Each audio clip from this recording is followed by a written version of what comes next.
Yo guys, welcome back to the Touchliner and back to regular programming. Yes, he's back. Right, there he is over there. How are you doing? Hello there. Very good. I can say that I am a happy bunny because my team won this weekend. Interesting. Did yours, by any chance? I think my team did. Other teams didn't, though. Other teams didn't. And a certain feature on the podcast last week, his team didn't win. Tell you that for free. Yes. Tell you that for free. To the dirty Mackhams. That's what you have to say. The disgusting fan base themselves. And disgusting player squad, which we will move on to later. But I think we should start with the positives. Let's talk about both of our teams. We're here, I think two big results. Let's start with Newcastle. We didn't start with it last week, so let's do it. Good win, 2-1 at home. Thoughts? Yes. Yeah, good win. Honestly, it's one of those games where the better team ended up winning just because they're a better team. They didn't deserve the win necessarily, to be honest. A lot of Newcastle fans will tell you that right now we're nearly there, we're just not clicking.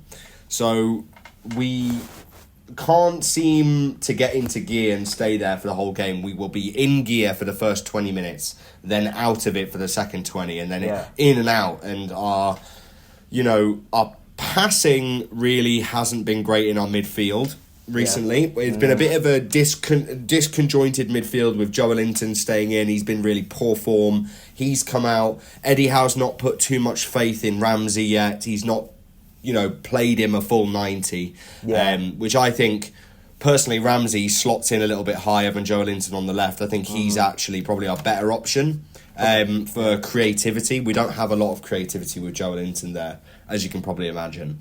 I think first goal, Jacob Murphy doing what Jacob Murphy does. Honestly, are we surprised at this point? Jacob Murphy, I think it's fair to say now Jacob Murphy's a better football player than Alexander Isak. Hold that. You mad? More league goals. Just saying.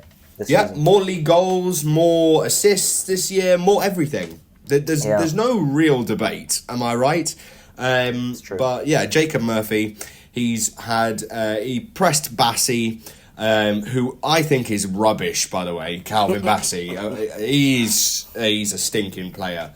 He just fouls and has no technical ability whatsoever. That's my hate watch over.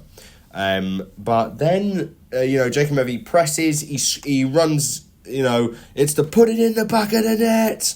And then he does put it in the back of the net, surprisingly. Great finish, yeah. Great finish. He actually takes it wide and then hits it perfectly in the bottom left corner. Has another chance like that, gets played through by Gordon. Put it in the back of the net. Yeah, and he absolutely pansies it at Leno. Classic.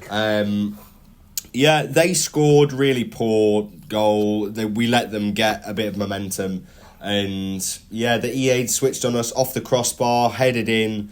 And then Eddie Howe made some good substitutions. Brought on Barnes, brought on Osula, brought on Fabian Schär.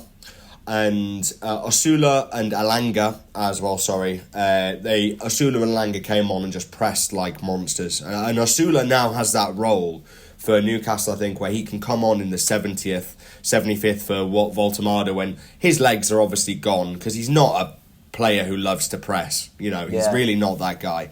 Osula comes on just blitzing at people, puts so much pressure on the Fulham defence that they end up turning it over. Alanga turns it over, plays it through to Osula, drives all the way up the pitch, cuts in on his left, really forces Leno to make a save that he can't catch. And then the captain, the man himself, the 10 celebration genius, he does it again. Slots it bottom corner, Bruno Guimaraes, gives it a bit of this, gives it a bit of that. And there you go, 2-1. And I think it was one of those where we didn't deserve the win, but we're getting to that point now where we are a level where you're going to have to find a way to win, Yeah. It's not just we can't go to games expecting just like, oh yeah, it'd be good to get a draw, be good to get a point here. No, like, we're at the level now, you want to be pushing into that top 6, top 7 group. You really have to be, finding ways to win games. Bruno Fernandes does it for United all the time. He finds a way to get them over the line. And that's a sign of a big club. They have players who can have those moments for you. Yeah. And overall good result. Happy with the 3 points. But I suppose we can now move on to a team that is currently sitting. Is it 4th place? We were 4th. We were 4th indeed. I just want to say though quickly on Newcastle. Obviously Murphy had a good game. I've been talking to some of my mates, right, that support Newcastle, and I've heard a lot of slander on Anthony Elanga's name, right? Now I think it might be. I still say it's a bit premature. It's only been 10-ish games, but he hasn't done anything in the league or even in the Champions League. Really, he got that man of the match. Yeah, he's not the signing that Newcastle needed, I would say, especially this start of the season. Literally across the board, 3 wins, 3 draws, 3 losses, bit topsy-turvy. Do you think Elanga's shit? He's probably not shit, but... No, you know what? It's funny, I'm just as aware of this conversation as you are. This is the thing with Jacob Murphy. If this was any other team, right, Elanga would probably fit in. They'd be saying, oh yeah, give him half a season, he'll catch up to Eddie Howe's style. Yeah. You could put Lamine Yamal in this team, right? After 5 games, Jacob Murphy would be starting ahead of him. It's just what he does. Right. But genuinely, with Elanga, you can tell that there is a good player in there. Like, you've seen it at Forest, you've seen what he can do, you've seen the numbers he put up last year. It's true. It's a little bit of a confidence thing, I think, because you look at the way he plays and the way he used to play at Forest, very direct, very forward-running, like really, really attacking-minded player. And literally, not the game we just watched against Fulham, but I think it was Brighton, maybe. He's on the break. It's a 3-on-2, so 3 Newcastle players on 2 Brighton players, with a third defender just catching up. Yeah. And it's over the halfway line. And he just stumbles over himself, stops and passes backwards. Now, that is not the Anthony Elanga that I know from Forest, So there's definitely a period where he is going to be really getting used to the way Eddie Howe's wanting him to play, because he doesn't play well against low blocks. He's never played well against the low block, and when the game's more open, he's going to have more opportunity. But I can't just be seeing spells of Anthony Elanga in the Champions League against Union Saint Berlin or whatever they're called. Union Saint Joie. Yeah. I have no idea. But we can't just see it against really average defenders. Yeah. We've got to see you doing those direct running, the little bit of trickery, a little bit of flair, and beat the man. Gordon has been doing it now 2 games. He's been coming back. I literally called him shit, and then he scored a brace in the Champions League, and then went on to start playing. Bit of this. AG 17. Who does he think he is? But yeah, overall, Anthony, I am confident Elanga will come good. It's just maybe a bit of touchline of curse just there. Yeah.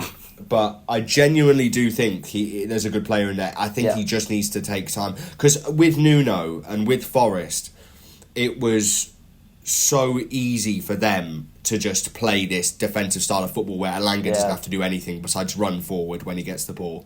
But now it's different. He's got patterns of play with Eddie Howe. It's very intricate. Eddie Howe he's extremely tactical, and you'll listen to some of the players doing podcasts and interviews. You hear them say they were blown away by how in-depth and how tactical Eddie Howe's game is.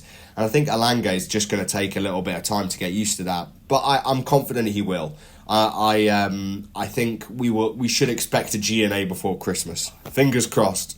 Hopefully. That's the goal. You look at Kevin, for example, for Fulham. Came on and basically caused problems. That's what we need him to do. If he's not getting GNA, that's fine. But at least cause problems. At least make an impact into the game. Yeah. Because right now, unfortunately, we're not seeing it. We're not. We're not seeing it. But I think this is a good win right at the end. That's going to raise the morale. You got a big few weeks coming up now. You got Spurs in the League Cup. You've got West Ham away. You've got Bilbao at home. Brentford away, City at home. Yeah. These are the games, really, where a season can be made. Because, yeah, you haven't had the best start.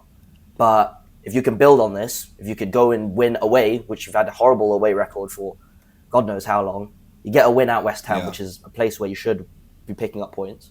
And then you start to get the wheels rolling. But yeah, we'll see anyway. Newcastle might have finally got that winning touch. But I'll tell you about a team that has... Oh, wait, what? I was just going to say, I think that we've got now 2 Champions League games at home in a row. So we need to win both of those. And that will put us probably comfortably finishing in the top 8, which would be very, very comfortable. Going into the round of 16, that would be nice. That'd be a big achievement for us as well, to make it into the round of 16. That automatic qualification, yeah. Yeah, I think also we, defending champions of the League Cup, we will need to really... I think Spurs is going to be probably one of our biggest games of the season so far. They've started well, but also had a bit of touch and go, like losing to... Yeah. They beat City and then losing to, I think it was like Brentford or someone Bournemouth. like that. Bournemouth. Bournemouth, yeah. So we need to make a statement against Thomas Frank's team. But we'll see. Spurs don't do well at St James's Park. So That's true. It is true.